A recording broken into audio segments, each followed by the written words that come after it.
So in this video we are going to study about amortized analysis. Let's quickly begin with an example.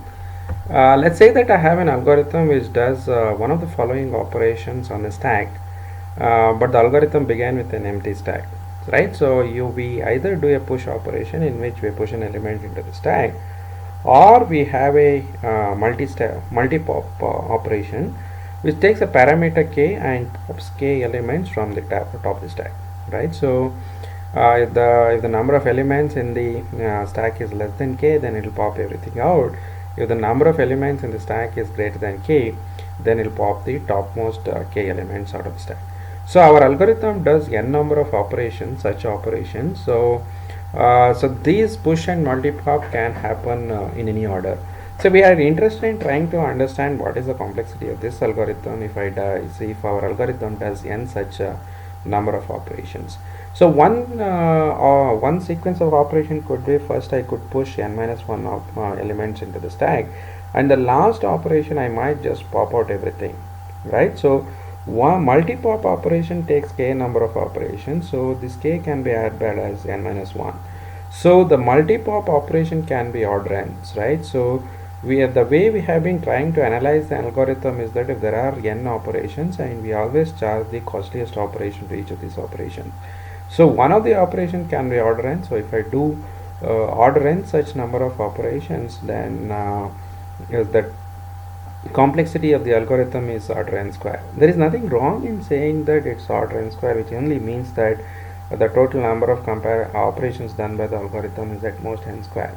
But is it actually n square, or it is much smaller? For example, it is smaller than 2n. We'll try to convince in this video that it's not going to be more than 2n, right? So even if you look at the example that I gave you, you push n minus 1 elements, then you call a multi-pop operation which will take n minus 1 number of operations again. So this is 2n minus 2, which is strictly smaller than 2. So even though one of the operation is very costly, which will take n minus 1 operations, such an operation cannot be called several times. Okay, so that is basically the idea. Let's introduce what is known as an amortized cost. So we have two operations. One is called as the push operation, another one is called as the multi-pop operation. The actual cost of the operation is 1, and if I had to pop k element out of the stack, the cost of this operation is k. The amortized cost, we arrive at the amortized cost. I will give the cost of 2 to the push operation and 0 for the multi-pop operation, right? Say that let's take an example. Let's say that if you have to do a push operation, then you have to pay me 1 rupees. If you have to do a multi-pop operation, then you have to pay k rupees. Okay, so I have an offer for you. So the offer is, if you want to do a push operation, instead of paying 1, you have to pay me 2 rupees, but the multi-pop operation is free for you. Okay, so if this is the offer that is given to me, then if you do n number of operations, each of this operation is going to cost you at most 2. Now it's easy to understand that with this scheme in place, you will not spend more than 2n number of rupees, irrespective of how many number of times you are going to call multi-pop operation. So how is this scheme is going to work? So the one way to look at is that when you give me 2 rupees, I will use 1 rupee for the actual push operation and keep 1 rupee with me. So when you call the multi-pop operations, I will use this 1 rupee that is stored with me to implement the multi-pop operation. Since the number of pushes is not going to be more than the number of pops in the operation, I will never go bankrupt, in the sense that I will never end up using more money than what I actually get, right? So it doesn't matter how many number of times you're going to do multi-pop, the total number of pops that you're going to do is always going to be smaller than total number of pushes that you're going to do.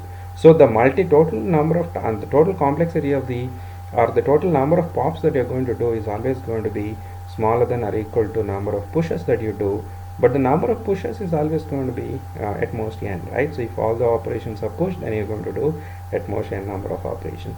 The key is here is that the number of pops that you do, it doesn't matter in each iteration how many pops you're doing, the total number of pop operations that you do is always going to be smaller than the total number of push operations that you do, which is smaller than n.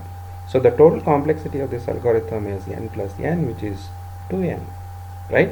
The moment we can see amortized cost, it's easy to show that the amortized cost of this operation is 2 into n, right? So as long as you start with an empty stack, it's important to start with an empty stack, because otherwise if you have a 1 billion numbers in it, then if you do one push, and if you want me to pop so many of them, I will be in trouble. So that's why we assume that if you begin in the empty stack, and if you give me 2 rupees for pushing one element, I will keep 1 rupee with me, and the other rupee is used for doing the push operation. So every time when you call me multi-pop operation, I will have enough money to pay for the pop operation. So I will never go bankrupt. So since the total number of pushes is always going to be greater than the total number of pops that you do, total complexity of this algorithm is 2 into n. So now, given this actual cost, how do we arrive at this amortized cost? So let's look at the details of that. So in order to arrive at the amortized analysis, the amortized cost, we define what is known as the potential function. Potential function is a function from a data structure to R plus. It always gives you a positive real number, right? So given a potential, given a data structure, it will give me some number which is always going to be positive. So let's say that so the moment the potential function is defined, so we will define what is known as the amortized cost of an ith operation, which is denoted by C of I bar. So which is equal to the actual cost of the operation plus the change in potential, that is pi of d of I. So d of I is the data structure after the ith operation, and d of I minus 1 is the data structure before the operation. This is the difference between the potential after the ith operation. This is the potential of the data structure after the ith operation minus the potential of the data structure before the operation, right? So this is called as the potential difference. If you add it to the actual cost, what we get is actually the amortized cost, right? So now let's look at so what is the amortized cost of a so let's look at C1. C1 is C1 bar. Amortized cost of the first operation is pi of d of 1 minus pi of d of 0. So this is before we begin. So the potential of the operation is potential is d of 0, right? So potential of the data structure is d of 0. So by definition, C2 bar is equal to C2 plus pi of d2 minus pi of d1. C3 bar is equal to C3 plus pi of d3 minus pi of d2, and so on. In the ith operation, we have C of I bar, which is equal to C of I plus pi of d of I minus pi of d of I minus 1. So the last term will be, nth operation will be, the amortized cost of the nth operation is the actual cost of the nth operation plus pi of d of n minus pi of d of n minus 1. So if we add up all these things, what we get on the left hand side is sum of the amortized cost, I is going from 1 to n, is equal to the sum of the actual cost, I is going from 1 to n, plus what you notice is that the pi of d of 1 here will cancel with pi of d of 1 there, pi of d2 will cancel each other, pi of d3 will cancel, and pi of dfn minus 1 also will cancel. This is basically known as the telescopic sum. You have seen this earlier. So this will be pi of d of n minus pi of d of 0. So if it happens, if you are given the fact that pi of d of n is greater than or equal to pi of d of 0, so the potential after the nth operation is certainly greater than the potential before we started. This would imply that the sum of the actual cost is always smaller than or equal to sum of the amortized cost, right? So this implies that this gives you a nice relationship between the actual cost and the amortized cost, right? So if pi of d of n is greater than or equal to pi of d of 0, after the nth operation, if the potential is greater than the potential before we begin, that is the d of 0, so that means that this quantity is a positive quantity, then the sum of the actual cost is actually smaller than or equal to sum of the amortized cost. Right, so one way to ensure that pi of d of n is greater than 0 is to start with pi of d of 0 to be 0. Right, so by this definition of the potential function, it is always guaranteed that pi of d of 0 is greater than or equal to 0 because it has to be a positive real number. So if you start with a potential which is 0, this condition is always satisfied. So in order to define the amortized cost, what we defined is as a potential function. So the potential function is given a data structure, we should be able to define a real number for that data structure. Such a function is called a potential function. The moment you define the potential function, we can define the amortized cost as I of the ith operation as the actual cost of the ith operation plus the change in potential.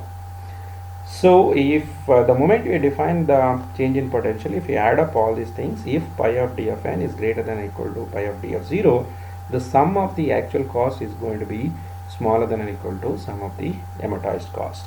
So one way to ensure the this condition is true is to start with the data structure whose potential is 0. So by the definition of potential function, pi of d of n is always going to be greater than or equal to 0. If that condition is satisfied, it will always to be true that sum of the actual cost is always going to be smaller than or equal to sum of the amortized cost. So our objective is not to work with the amortized cost, but our objective is to actually work with the actual cost of the operation. But this summation is probably difficult to find. So if we can move to amortized cost so that finding the summation is easier, then in such cases we can always use this. Let's apply this technique to the stack problem that I began. So we are doing amortized analysis. We defined what is known as a potential function. Potential function given a data structure gives us a positive real number. So once we define what's a potential function, then the amortized cost of the ith operation is defined as the actual cost of the ith operation plus the change in potential. And as long as we know that the pi of d of n is greater than or equal to pi of d of 0, then we know that the sum of the actual cost is actually smaller than or equal to sum of the amortized cost. So now let's look at applying this technique to the stack problem that we were discussing. So we have a push operation, we have a multi-pop operation. The actual cost of the push operation is 1, right? And we have to define a potential function so that so the amortized cost can be defined, right? So the multi-pop, the actual cost was k. So now let's define the potential of the data structure to be the number of elements in the stack.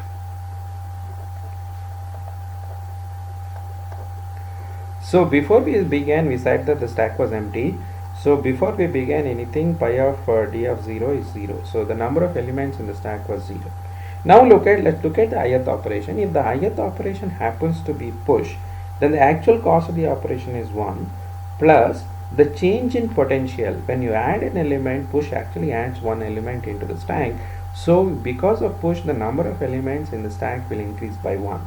If there are 10 elements in the stack, if you do a push, there are 11 number of elements in the stack after you do the push. So the change in potential is the number of elements after the push operation minus the number of elements before the push operation. Since the push actually increases the potential by 1, the change in potential is 1. So the amortized cost of the push operation is the actual cost of the operation, which is 1, plus the change in potential, which is also 1, which is 2. The sum of these two is 2. So now if you look at the multi-pop operation, so the actual cost of the operation is k, but if you have popped out k elements from the stack, the number of elements in the stack will decrease by k. So the amortized cost of the multi-pop operation will be 0. So now if you look at the ith operation, let's call it as ith operation. Either it's going to be a push operation or a pop operation. In other words, it's going to take either 1 or k number of operations. But if the irrespective of what the operation is, if it is a push operation, the cost of that will be 2. If it is a multi-pop operation, the amortized cost of that will be 0. In any case, irrespective of what the operation is, the amortized cost of the ith operation is going to be smaller than or equal to 2. If it is a push, it's going to be 2. If it's a multi-pop, it's going to be 0. So I can always write that the amortized cost of the ith operation is smaller than or equal to 2. So now what I can write is that sum of the amortized cost, where I is going from 1 to n, is going to be smaller than or equal to 2n. There are sum of n numbers, but this every number is smaller than 2. So the total sum of these amortized cost is going to be smaller than 2n. But what I know is that sum of the actual cost will be smaller than or equal to sum of the amortized cost, because at any point of time the number of elements in the stack is always going to be greater than 0, right? So the potential pi of d of n is always going to be greater than or equal to 0. So if I look at the actual cost of the operation, it's going to be smaller than or equal to the actual cost of the amortized cost of the operation, which is smaller than or equal to 2n. We are not interested in amortized cost. What we are actually interested in is the actual cost. But because of this equation, what you actually get is the sum of the actual cost is smaller than or equal to 2n. So we brought in this amortized cost to make our analysis easier. This ith operation was either taking 1 or n. So if I put the maximum as k here in the summation, then it was becoming order n square. So but that's why we moved from the actual cost to the amortized cost, so that in every iteration, irrespective of what the operation is, we always the amortized cost of each of these operation was smaller than or equal to 2. So the sum of the amortized cost is smaller than 2. So the sum of the actual cost is smaller than or equal to the sum of the amortized cost, which is in this case is smaller than 2. This implies that if you do n operations in which the ith operation is either push or pop, then it implies that the total cost of this algorithm is at most 2 of n. So we defined a potential function to be a function from a data structure to a set of positive real numbers. So once we define this, then we define the cost of the amortized operation to be the cost of the actual operation plus the change in potential. So so what we wanted to do in this example, if you see carefully, there were one operation which was costly, which is the multi-pop operation, and the other operation was easy, which is push, right? So which was costing 1, whereas the multi-pop was costing k. So we redefined this cost using a potential function in such a way that the cost of the amortized cost of an easy operation went up slightly, but the amortized cost of a costly operation decreased, right? It became 0. So this was possible because of the way we defined the potential function.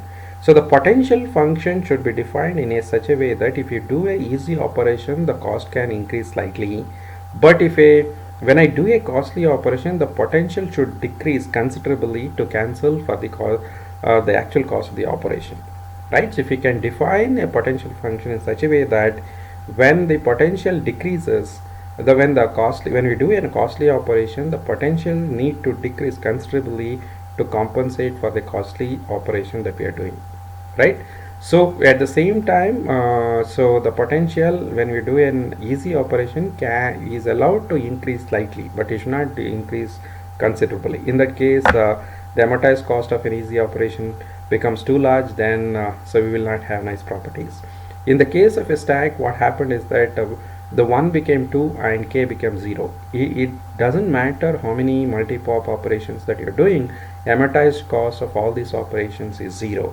So the total number of push operations that you can do is at most n. So the total amortized cost of the operation is always smaller than or equal to 2n. But we have seen that the way we define the potential function is such a way that the actual cost is always smaller than or equal to sum of the amortized cost, which is smaller than 2n.